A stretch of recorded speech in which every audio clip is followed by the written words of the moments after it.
하나님께 우리에게 주신 말씀은 로마서 5장 3절에서 5절까지의 말씀입니다. 로마서 5장 3절에서 5절까지의 말씀, 우리 다 같이 살아계신 하나님의 말씀을 함께 봉독하시도록 하겠습니다. 다만 이뿐 아니라 우리가 환난 중에도 즐거워하나니 이는 환난은 인내를, 인내는 연단을, 연단은 소망을 이루는 줄 알미로다. 소망이 우리를 부끄럽게 하지 아니함은 우리에게 주신 성령으로 말미암아 하나님의 사랑이 우리 마음에 부은 바 됨이니. 아멘. 오늘 기다림의 순간에 필요한 것은 믿음입니다 라는 제목으로 말씀을 전하도록 하겠습니다. 여러분들에게 한 가지 질문을 하겠습니다. 성경의 전체 주제가 뭘까요? 드림사에서 많이 했던 건데 성경 전체 주제가 뭘까요? 정답입니다. 바로 하나님 나라이죠. 성경은 처음부터 끝까지 하나님 나라에 대해서 이야기를 하고 있습니다. 그렇게 우리가 신앙생활하면서 굳건히 붙들어야 될 것은 무엇이냐면 바로 이 하나님 나라예요. 그렇다면 하나님 나라가 어떤 것일까요? 간단히 말하자면 하나님께서 다스리시고 통치하시는 모든 영역을 하나님 나라라고 우리는 이야기합니다. 즉 모든 하나님의 주권이 살아있는 그 영역을 하나님 나라라고 한다라는 거죠. 그럼 이런 개념을 갖고 우리들의 삶을 한번 바라보면요, 우리가 살고 있는 이 세상은 하나님 나라일까요? 아닐까요? 맞아요. 하나님 나라예요. 이 모든 세상에 이미 하나님의 다스리심과 통치하심이 완전히 이루어진 것이 우리 이 땅이라는 거죠. 단 아직 완전히 완성되지 않았을 뿐이지 이미 이 세상은 하나님 나라이며 하나님의 다스리심과 통치하심이 지금도 이루어지고 있다라는 거죠. 더 나아가서 우리들의 삶에 하나님 나라가 임했을까요? 안 임했을까요? 당연히 임했죠.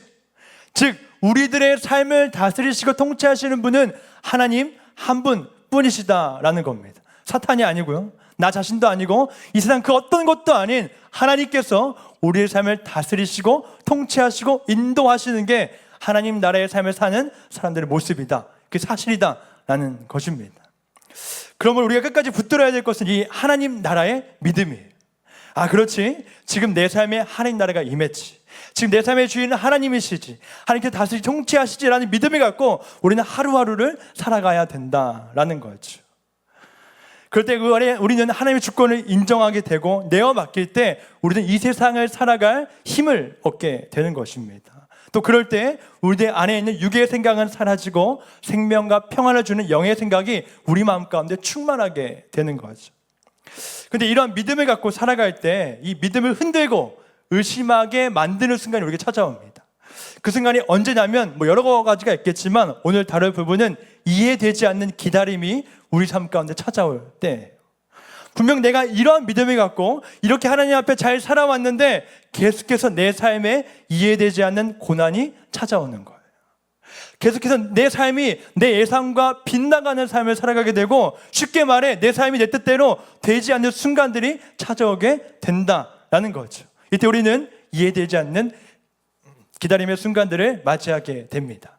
이때 우리들의 믿음이 흔들리게 되는 거죠. 몇 가지 간단히 예를 들어보면 첫 번째입니다. 이해되지 않는 기다림의 첫 번째는 취업과 결혼의 순간이죠. 이제 슬슬 나이가 들어가고 취업을 할 때가 되었는데 취업이 잘 되지 않는 거예요. 분명 내 예상에는 내 스펙과 이 정도면 이 정도 회사에 들어갈 줄 아는데 아무리 이력서를 넣어도 끝까지 합격을 못하게 되는 거죠. 그래, 내년은 되겠지, 내년은 되겠지 하면서 도전하는 마음으로 나아가는데 끝까지 취업이 되지 않는 거죠. 이때 이해되지 않는 내 삶에 기다림이 찾아오게 됩니다. 결혼도 이와 같겠죠. 내 예상에는 이 나이 때쯤에 결혼할 줄 알았는데 결혼 여전히 못하고 있는 겁니다. 그래, 내년에는 결혼하겠지, 내년 좋은 사람 만나서 하겠지 하는데 여전히 삶이 그대로인 겁니다. 이때 이해되지 않는 기다림 속에서 괴로움 가운데 빠진 삶을 살아가게 된다라는 거죠. 또 다른 두 번째 이해되지 않는 기다림은 자녀에 대한 기다림이에요. 이제 결혼을 했고 자녀를 갖고 싶은데 자녀가 생기지 않는 거죠. 제가 그 전에 다니던 교회에서도 자녀가 생기지 않는 가정분들이 참 많이 계셨어요. 그래서 기도 요청이 참 많이 들어왔는데 짧게는 3, 4년, 길게는 10몇 년 동안 자녀가 생기지 않는 가정들이 너무나도 많이 계시더라고요. 정말 몸에 좋은 거 다 드셔보시고 주변에 조언 다 듣고 막 병원도 가고 했는데 아무것도 되지 않는 거예요. 이때 이해되지 않는 기다림 속에서 괴로움의 시간들을 보내게 되는 겁니다. 그 다음 세 번째는 기다림 어떤 거냐면 가족 구원에 대한 기다림이에요. 나는 잘 믿고 있고 복음의 기쁨을 누려서 이것을 막 가족들에 전하고 싶은데 가족들이 받아들이지 않는 거죠. 매일같이 기도하며 매일같이 주님 앞에 나와서 제발 내 아들, 내 자녀, 내 아버지, 내 남편, 내 아내 어느 누구든 제발 구원해달라고 기도를 하는데 기도가 이루어지지 않는 겁니다. 이때도 동일하게 이해할 수 없는 기다림 속에서 괴로운 시간들을 보내게 된다라는 거죠. 이 밖에도 갑자기 찾아온 이유를 알 수 없는 질병들, 경제적인 문제들, 가정의 문제들, 내 미래의 문제들 등 여러 문제들로 인해서 우리는 이해되지 않는 기다림 속에서 삶을 살아가게 된다라는 거죠. 그럴 때 하나님 나라의 믿음이 흔들리게 되는 거예요. 지금 내 삶에 분명 하나님 나라가 임했다고 했는데 내 삶 왜 이러지? 하나님께 다스리고 통치하신다고 하셨는데 왜 여전히 내 삶 가운데 고통이 있고 어려움이 있고 아픔이 있는 거지? 내가 뭘 잘못했나? 내 삶 왜 이러지 하면서 고통 가운데 이해되지 않는 순간을 살아가게 된다라는 거죠. 이때 나타나는 특징 중 한 가지가 무엇이냐면 바로 조급함입니다. 지금 내 삶에 이해되지 않는 기다림이 찾아오고 그 기다림이 고통이 너무 커서 그 기다림을 어떻게든 해결하고 싶어서 하는데 해결이 안 되죠. 그러면 그 순간에 우리가 찾아온 것은 바로 조급한 마음이 드는 거예요. 어떻게든 빨리 해야지 하는데 더 안 되는 거죠. 여전히 상황 그대로입니다. 더 깊은 조급함, 절망, 좌절 가운데 빠지게 된다라는 거죠. 그러니까 이때 나타나는 현상은 무엇이냐면 조급하니까 내 방식대로 문제를 해결하려고 합니다. 기도보다 행동이 먼저 나가게 되고 하나님이 너무 늦으시는 것 같으니까 내가 무엇이든 해결해 보려고 하는 거예요. 또 다른 현상은 결정을 서두르고 신중하지 않게 하게 돼요. 감정과 충동에 따라 행동을 하게 되고 하나님께 물어보지 않고 내 스스로 멋대로 판단해서 행동을 하게 되는 거죠. 그래서 결국 조급함을 통해서 하나님을 신뢰하기보다는 나를 신뢰하고 다른 사람들, 다른 것들을 신뢰하게 되는 겁니다.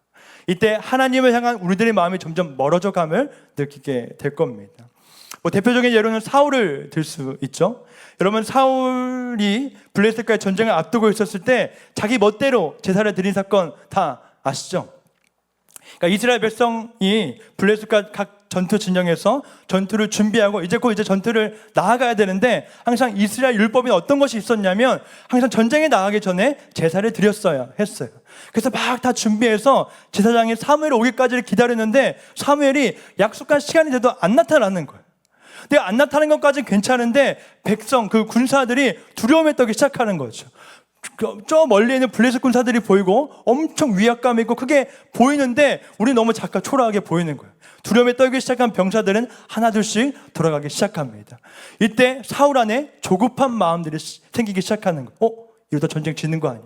이러다 전쟁도 못하고 우리 완전히 몰살하는 거 아니야? 라는 조급한 마음이 들기 시작하게 된다라는 거죠. 그래서 사울이 어떻게 했죠? 사무엘이 오기 전에 자기 멋대로 제사를 드리게 됩니다.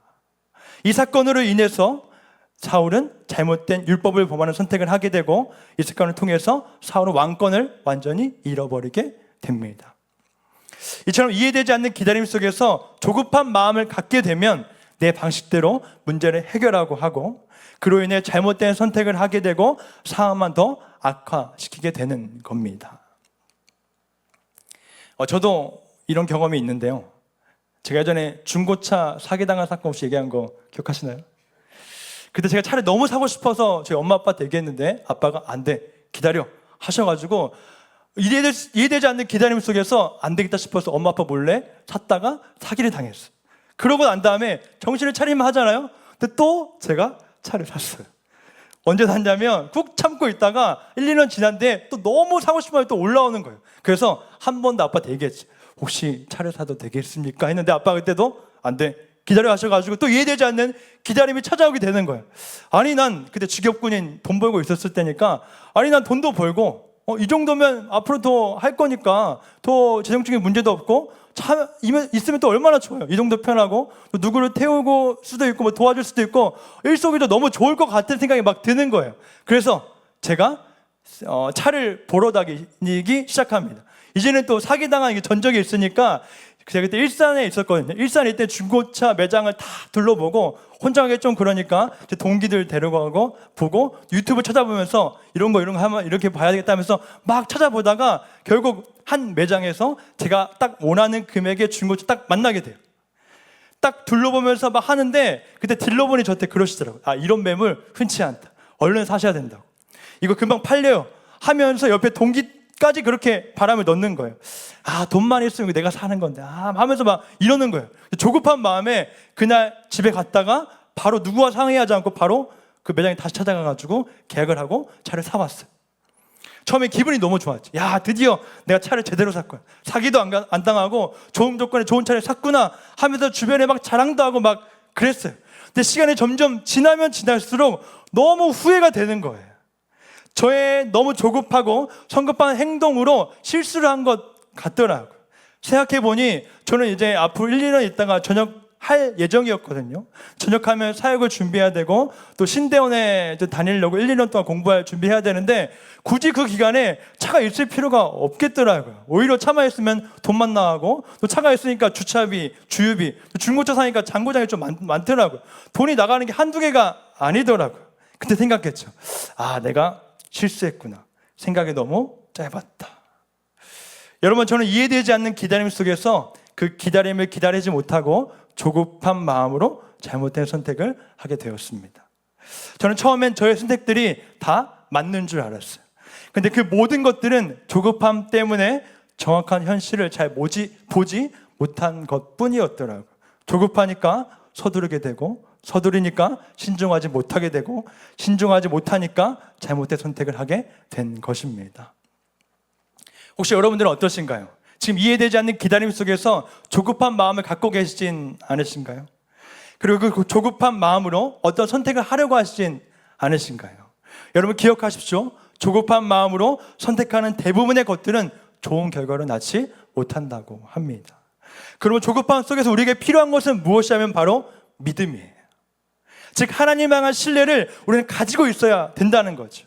그리고 그 신뢰를 기반으로 우리는 이해되지 않는 기다림을 기다리고 또 기다려야 되는 거예요. 그럴 때 하나님께서는 하나님의 때에 가장 좋은 것을 우리에게 주실 것입니다.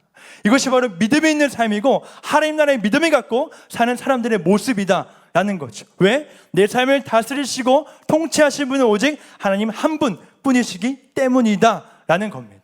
이런 믿음을 갖고 사는 사람들의 모습이 우리 믿는 신자들의 모습입니다. 자, 그렇다면 그 신뢰, 믿음을 갖기 위해서 우리에게 필요한 것은 무엇일까요?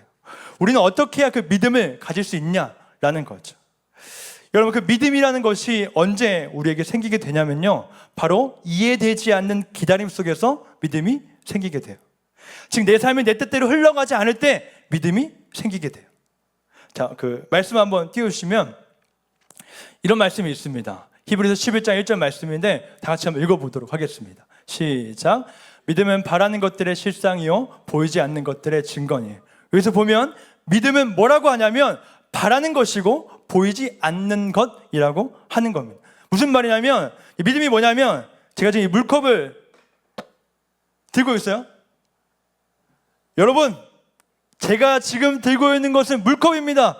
이것을 믿으십니까? 할 때 믿습니다 라고 하는 건 믿음일까요? 믿음이 아닐까요? 믿음이 아니에요. 왜냐? 지금 이건 실제이기 때문이죠. 그런데 제가 이렇게 얘기하는 거예요. 여러분, 제가 지금 들고 이 물을 마시면 여러분들은 모든 병들이 고쳐지게 될 것이고 앞으로 승승장구 앞으로 너무 잘 되게 될 겁니다 라고 믿습니까? 할 때 믿습니다 라고 하는 게 믿음이에요. 다 거짓말 뻥인 거 아시죠? 네. 제가 무슨 말을 하고 싶은 거냐면 믿음이라는 것은 지금 내 눈앞에 없는 것을 이야기한다는 거예요. 지금 내가 이루지 못할 것을 이야기해요. 방금 히브리서 말씀과 같이 내가 간절히 바라는 것, 그것이 믿음이고 보이지 않는 것, 그것이 바로 믿음이다라는 겁니다. 그런데 히브리서의 기자가 그 다음에 뭐라고 하냐면 바라는 것들의 실상, 보이지 않는 것들의 증거라고 하는 거죠. 즉 눈에 보이지 않지만 그것이 실제로 있다라는 것을 믿는 삶이 믿음이 있는 삶들의 모습이다라는 거죠. 그렇게 우리가 그 보이지 않는 현실 속에서, 이해되지 않는 기다림 속에서 아무것도 보이지 않을 때 우리에게 발생되고 발휘되는 것은 무엇이냐면 바로 믿음이다 라는 거예요. 그렇게 지금 내 삶은 왜 이러지? 왜 내 삶은 내 뜻대로 안 되지? 왜 나는 이런 상황 가운데 살아야 하는 거지? 이해되지 않는 기다림 속에서 우리의 믿음은 더욱더 커지게 된다라는 거죠. 그래, 그럼에도 불구하고 하나님께서 내 삶을 다스리시고 통치하시고 계시지. 그런 내 삶에 실패가 없고 우리를 너무나 사랑하신 그 사랑 안에서 모든 삶들이 척척척 이루어지고 있어 라고 이런 믿음을 갖고 살아가는 사람들의 모습이 하나님 나라의 믿음을 갖는 사람들이다 라는 것입니다. 그래서 아무것도 보이지 않는 상황 속에서 무엇인가를 진짜로 보고 있는 듯이 살아가는 사람이 바로 믿음의 사람이다 라는 것입니다. 그러면 사랑하는 여러분들, 지금 하나님께서는 여러분들에게 믿음을 주시기 위해서 이런 이해되지 않는 기다림의 순간들을 주시는 겁니다. 그리고 그 믿음을 통해서 여러분들이 이 세상을 살아갈 수 있게 해 주시는 것이죠. 그리고 우리는 이 믿음을 통해서 세상의 그 어떤 풍파와 어려움 속에서도 내 마음의 중심, 평안함을 잃지 않고 담대한 마음으로 살아갈 수 있는 것입니다.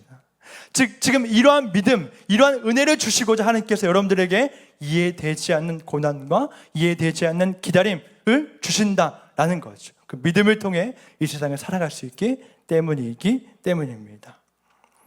그런데 이 믿음이 그냥 내가 믿습니다 라고 해서 주어지는 것이 아니죠. 이 믿음을 갖기 위해서 몇 가지 조건들이 있어요. 간단히 세 가지만 한번 살펴보면요, 믿음을 가지기 위한 첫 번째 조건은 무엇이냐면 내 자신이 한없이 연약하고 답이 없는 존재를 깨달을 때 우리는 믿음을 가질 수 있는 조건을 갖추게 됩니다. 여러분, 우리 사람들은 인생에서 고난과 시련, 어려움, 나 연약함을 알게 되는 사건을 겪게 되지 않으면요, 내 자신이 너무도 잘난 줄 알고 교만한 모습에 빠지게 된다라고 합니다. 이때 나타난 특징은 무엇이냐면 하나님을 찾지 않는 거예요. 내가 연약하지 않음을 내 스스로 착각하고 있으니까 하나님을 찾지 않고 나 자신을 믿고 나 자신의 뜻대로 살아가게 되는 거죠. 이것이 바로 죄의 모습인 거죠. 그렇게 하나님께서는 항상 성경 속의 인물들을 다루시는 방식을 보면 대부분 그 사람이 한없이 연약하고 자신에게 답이 없는 존재임을 깨닫게 하세요. 대표적인 인물이 바로 모세이죠. 여러분, 모세는 히브리인으로 태어났지만 바로의 왕궁에서 자란 사람이었어요. 거의 40년 동안 바로의 왕궁에서 최고의 교육과 최고의 양육을 받고 자랐죠. 그래서 그에게는 더 이상 큰 두려움 같은 게 없었던 때였어요. 그러던 하루에 여러분 알다시피 모세가 자신의 동포들이 막 혼자 치고받고 싸고, 아니죠, 자신의 동포들이 애굽 사람들한테 고통당하고 있는 거 보고 피가 막 끓어오는 마음에 애굽 사람을 쳐 죽이잖아요. 근데 이것이 숨길 수 있을 줄 알았는데 다 드러나게 되고 바로가 자신을 죽인다는 소식을 듣고 미디안 땅으로 도망가서 도망자의 삶을 살게 됩니다. 이때 40년 동안 미디안 땅에서 실패자의 삶, 살인자의 삶, 굉장히 괴로운 깨지는 삶을 모세가 살아가게 된다라는 거죠. 그러고 나서 모세가 80세가 되던 해에 부르심을 받죠. 떡이나무 가운데 하나님께서 모세를 부르시고 내가 너를 통해서 이스라엘을 구원할 것이다 라고 해요. 근데 이때 모세가 뭐라고 얘기하냐면 이렇게 얘기합니다. 저는 말이 둔합니다. 저는 그것을 하지 못합니다. 나는 할 수 없다고 이야기를 해요. 또 뭐라고 하냐면 하나님, 보낼 만한 사람을 보내십시오. 저는 그것을 감당할 수 있는 사람이 아닙니다 라고 하면서 저는 절대 하지 못한다고 하나님 앞에 고백을 해요. 그런데 만약 모세가 40년의 광야생활을 겪기 전에 왕자의 삶에서 하나님께 부르셨다면 모세는 당당히 얘기했을 겁니다. 네, 하나님, 제가 한번 해보겠습니다. 저 정도면 충분히 그런 능력이 있고 잘 해낼 수 있습니다. 맡겨주십시오라고 하면서 당당히 나갔을 거예요. 근데 지금의 모세의 모습은 전혀 그런 모습이 아니다라는 거죠. 40년의 미디안 생활 가운데 깨지면서 가장 연약해진 모습으로 하나님 앞에 서게 됩니다. 그렇다면 하나님께서 왜 이런 모세를 부르셨을까요? 그래야지만 모세가 하나님만을 붙들 것이기 때문입니다. 여러분들 어떠신가요? 여러분들이 가장 하나님을 많이 찾고 가장 하나님을 붙드는 순간, 시기가 언제인가요? 내가 가장 연약했을 때, 내 힘으로 아무것도 할 수 없을 때, 그때 우리는 하나님을 붙들게 됩니다. 그래서 제 인생에서 가장 신앙이 뜨겁고 하나님을 붙들고 하나님께로 나아갔을 때가 제 삶에 가장 힘들었을 때였던 것 같아요. 그때 군대였을 때인데 하루하루가 매일같이 혼났어요. 매일같이 혼나고 오늘은 제발 혼나지 않게 해주세요. 또 여러 모습 가운데 난 답이 없어. 난 쓰레기야. 나 왜 그러면서 그때 가장 붙들었던 게 하나님만 붙들고 하나님께 나아갔던 때가 기억이 납니다. 그럼 우리들의 믿음을 갖기 위해 첫 번째 조건은 무엇이냐면 내 자신의 한없이 연약한 존재임을 깨닫고 아는 순간 우리는 하나님만 붙들게 되고 믿음을 가지기 위한 첫 번째 조건을 갖추게 된다라는 거죠. 그 다음 믿음을 갖기 위해 두 번째 조건은 이제 나를 알았으니까 하나님이 누구신지를 정확히 알아야 됩니다. 여러분, 우리는 하나님을 오해하곤 합니다. 쉽게 말해 우리는 하나님을 내 수준에서만 인식하기도 하고 내 생각에 가둬놓을 때가 너무나도 많다라는 거죠. 근데 우리가 기억해야 될 것은 하나님께서 우리의 생각을 훨씬 뛰어넘는 위대하신 하나님이시다라는 거죠. 우리 계속 요한계시록에서 묵상하고 있잖아요. 하나님 위험 앞에 서면 그 어떤 인물도 어떤 것도 주님 앞에 엎드려 경배하며 나아가게 됩니다. 그러니까 주님의 위험 앞에 우리는 아무것도 아닌 존재가 된다라는 거죠. 그런 하나님은 어떤 분이시냐면 하나님의 때에 하나님의 뜻을 반드시 이루시는 분이십니다. 우리 하나님께서는 실수가 없으시고 하나님 원하시는 가장 좋은 때에 하나님의 뜻을 우리들에게 반드시 이루어 주시는 분이 우리 하나님이시다라는 겁니다. 말씀을 한번 보면요, 민수기 24장 19절에 이렇게 나와 있습니다. 하나님은 사람이 아니시니 거짓말을 하지 않으시고 인생이 아니시니 후회가 없으시도다. 어찌 그 말씀하신 바를 행하지 않으시며 하신 말씀을 실행하지 않으시랴. 이 말씀 속에 분명히 나오죠. 하나님은 절대 거짓말을 하지 않으시고 후회가 없으시며 그 말씀하신 말을 반드시 실행하시는 분이시다라고 말씀해 주십니다. 이것의 가장 큰 예는 아브라함과 사라죠. 하나님께서는 75세의 아브라함에게 너로 큰 민족을 이루게 될 거야 라고 약속을 주세요. 그러면서 너에게서 나온 상속자가 너의 모든 것들을 이어받을 거야 라고 해요. 근데 그로부터 1년, 2년, 3년, 10년이 지나도록 하나님께서는 아브라함에게 자식을 주시지 않으세요. 참다 못한 아브라함과 사라는 아브라함에게 첩을 두어서 첩에 자식을 낳게 되죠. 이스마엘이죠. 근데 하나님께서는 이스마엘이 아니라 너의 씨에 사라를 통해서 나온 자녀가 내 상속자가 될 것이야 라고 얘기를 하는 거예요. 지금 우리들은 결말을 다 알고 있어서 괜찮을지 몰라도 이때 당시 아브라함과 사라는 굉장히 괴로웠을 거예요. 희망 고문을 통해서 몇십 년이 지나도 아들을 주지 않는 그 순간 가운데 괴로움에 빠졌을 거라는 것이죠. 나중에 아예 아브라함과 사라는 다 포기해버려요. 99세 때 아브라함과 사라에게 내년에 아들이 있을 거야 라고 할 때 아브라함과 사라는 하나님의 뜻을 비웃습니다. 사라는 나이가 많이 들어서 아이를 낳을 수 없는 몸이 되었고 아브라함도 동일한 상태였던 거죠. 근데 어떻게 되었나요? 하나님의 뜻은 하나님의 때 그리고 약속을 반드시 이루시는 하나님이시라고 하셨죠. 정말 그 1년 뒤에 사라에게 아들이 생기고 이삭을 낳게 됩니다.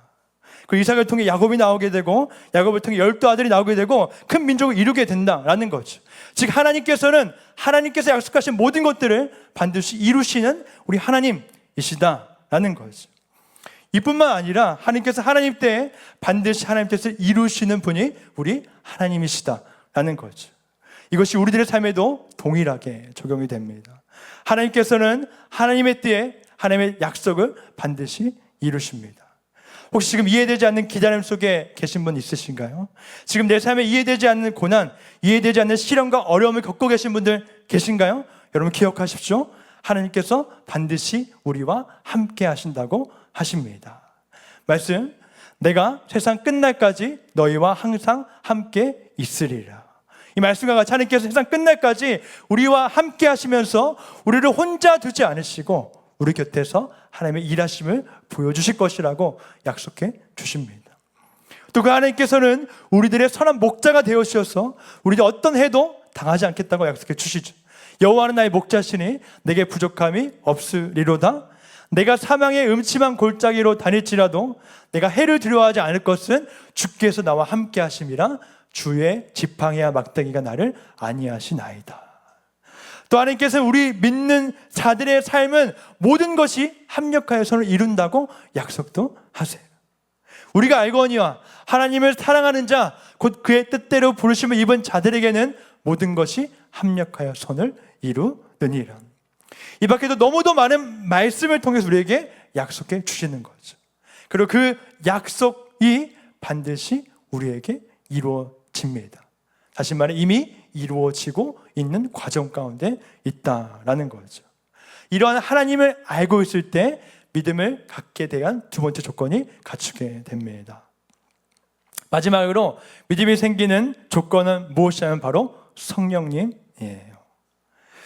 앞에서 우리가 그 어떤 무엇인가를 할지라도 결국 성령께서 우리에게 임하시지 않으면, 성령께서 역사하시지 않으면 우리에게 믿음은 주어지지 않습니다.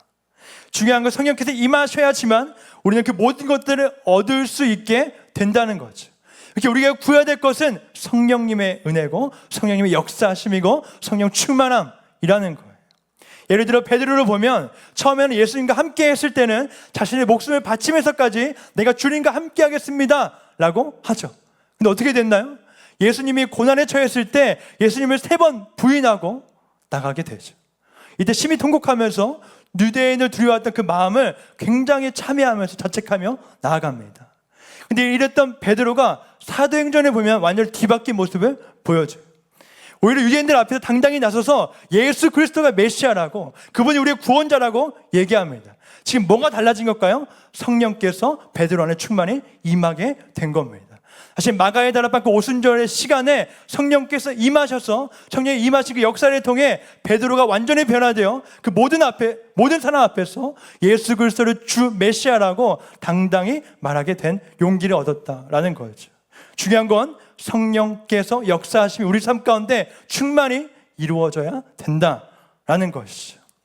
이것을 우리가 알 수 있는 것은 믿음이라는 것, 그리고 내가 할 수 없는 그것을 하게 만드는 것, 더 나아가서 이해되지 않는 기다림 속에서 그 기다림을 참고 기다릴 수 있는 방법은 오직 성령의 능력이시다라는 겁니다. 여러분, 결국 우리에게 필요한 것은 이 성령의 능력입니다. 소망하기는 그 성령의 능력을 통해 우리가 더욱더 그 믿음을 굳건히 가지게 되게 주님의 이름으로 축원하겠습니다. 우리는 방금 믿음을 갖는 조건 딱 3가지에 대해서 간단히 한번 알아가 보았습니다. 첫 번째는 나 자신의 연약함을 알게 되는 것을 말했고요. 두 번째는 하나님이 어떤 분이신지를 정확히 알아야 한다. 마지막 3번째는 성령의 충만함이, 성령의 임재가 우리의 삶 가운데 있어야 된다라고 말씀드렸습니다.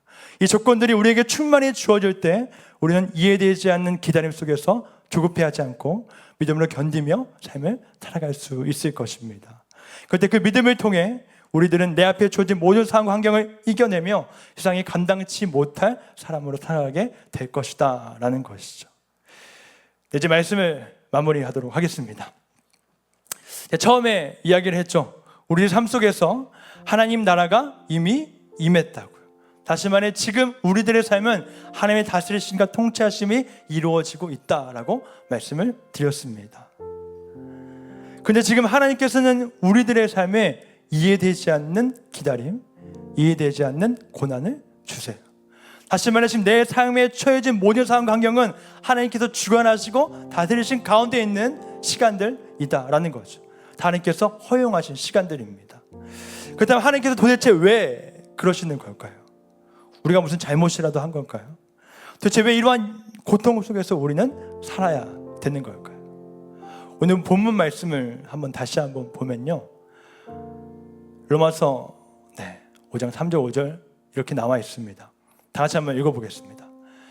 다만 이뿐 아니라 우리가 환난 중에도 즐거워하나니 이는 환난은 인내를, 인내는 연단을, 연단은 소망을 이루는 줄 알미로다. 소망이 우리를 부끄럽게 하지 아니함은 우리에게 주신 성령으로 말미암아 하나님의 사랑이 우리 마음에 부은 바 됨이니. 지금 우리들에게 이러한 고난을 주시는 이유는 우리에게 소망을 주시기 위함입니다. 이 말씀 속에서 나와 있듯이 환난은 인내를 낳는다고 합니다.